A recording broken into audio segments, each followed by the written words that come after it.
बुलडाना जिले के खामगांव तहसील के कोकता शिवार में गौण खनिज माफिया ने सरकारी महसूल कर्मचारियों पर जानलेवा हमला करने की कोशिश की। घटना उस वक्त हुई जब तहसीलदार सुनील पाटिल को मिली गुप्त जानकारी के आधार पर 12 रिपोर्टक ने अवैध मुरुम ले जा रहे एक टिप्पर को रोका। टिप्पर चालक ने जब रॉयल्टी संबंधी दस्तावेज मांगे तो उसने बौखलाकर बिना नंबर का पीला टिप्पर सरकारी कर्मचारियों पर चढ़ाने की कोशिश की।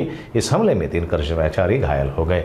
आरोपी ने न सिर्फ शासकीय काम में डंगा डाला बल्कि कर्मियों से धक्का मुक्की भी की। ग्राम महसूल अधिकारी राहुल चौधरी की शिकायत पर जलम पुलिस ने चालक और मालिक के खिलाफ प्राणघातक हमले का मामला दर्ज किया है। मामले की जांच ठाणेदार अमोल सांगले कर रहे हैं। 17/7/2025 रोजी माननीय तहसीलदार साहेब यांच्या आदेशानुसार मी ग्राम महसूल अधिकारी व माझे सहकारी ग्राम महसूल अधिकारी असे आम्ही 4 जण पथकामध्ये अवैध गौण खनिज रोखण्यासाठी मागता कोकता शिवारामध्ये गेलो होतो।